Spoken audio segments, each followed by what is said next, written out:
Hello everyone, my name is Kaitlyn Daniel, host and creator of Sci-Fi Leadership, and if you're new here, welcome. I specialize in empowering leaders as they navigate how to best support mental health and well-being in our schools. Today's episode is part 3 of our monthly book review series, and this month we're going to talk about Schoolwide Collaboration, Transformative Social and Emotional Learning, written in 2021 by Christy Hill, Abby Harriman, and Amy Grosso. Let's get started.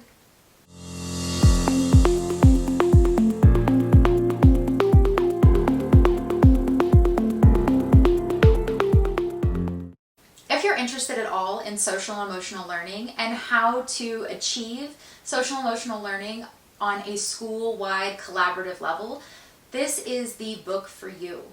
It's a really wonderful read. And the transformative part of social and emotional learning is that it is school-wide, meaning that it's not just our students who we are looking to support socially, emotionally, and academically. It is also our school staff, our educators, our principals.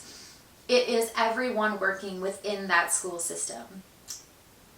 The book itself is broken into 4 parts. The first part talks about research and pedagogy, kind of the history behind social and emotional learning and how it has transformed literally into transformative social and emotional learning. And they do a great job at distinguishing the differences between those two, making it very clear that transformative is a more holistic approach to supporting someone's social and emotional well-being within the context of a school system that goes beyond the student but to the educator as well. Because as we all know, educators have a direct impact on our students' academic success. And it might not surprise you that an educator's well-being can directly impact a student's well-being. So if you're not supporting your educators socially and emotionally, how can we expect them to support so many students under their care with all of their social and emotional and learning needs? And if you're like me, I was a high school theater teacher during the height of the 2020 pandemic, where we were forced to teach remotely for almost a full academic year. And when the shutdowns and lockdowns started happening, I was told by my admin that basically, since I was teaching something that was extracurricular and art-based, that my focus now should be on maintaining our students' social and emotional and academic well-being. And I have to say, that is a hard ask of someone who's an educator new to the profession, now thrown into a global pandemic, to be told that I am now responsible for the 200 students that I see once a day, 5 days a week, when my own social and emotional mental health and well-being was not well. But my well-being was never addressed. And that's the key part about transformative social emotional learning that I kind of like that they touched on in this book. I just wish it had more personal narratives, I guess. But it is a more academic, research, and practicum-based book. And if you're looking for pedagogy and practical applications to get started at your school site, this is the book for you. So after diving into the research and pedagogy, this book has a really great section on what role we all play. And it breaks it down from leaders to classroom teachers to librarians, basically every adult working at a school site. Talks about how SEL has to be ingrained on a school-wide level for it to even have a chance of being proactive and working. Remember, just a quick note that's not anything about this book, but just social and emotional learning, so SEL in general, is that SEL is not something we use to treat someone's poor mental health or a mental illness or disorder.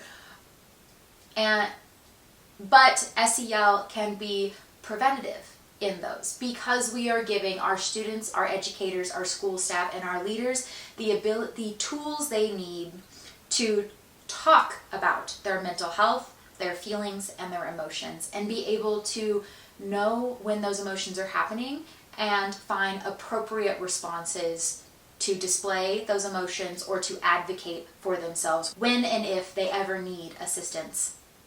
So it just provides some nifty tools, but it is by no means something that is a cure-all to mental health, cure-all to the mental health crisis that we're seeing across the United States in our K-12 systems. Moving on.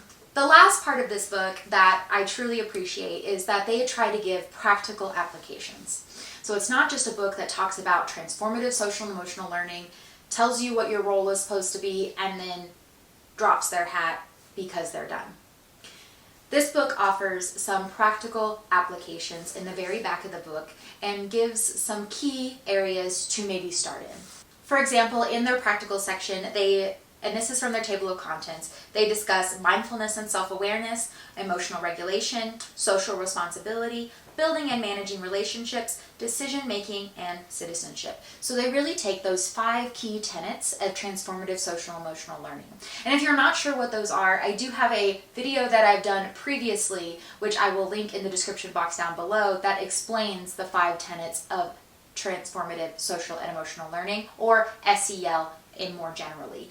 But this book offers practical applications within those 5 key tenets, which is the foundation of starting transformative social emotional learning across your school system. So, really great practical application.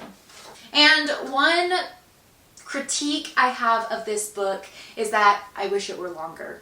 Honestly, I mean, it's already plenty long, so I don't know how practical it would be for someone who's consistently working in schools or working day to day would have time to dedicate towards reading this book.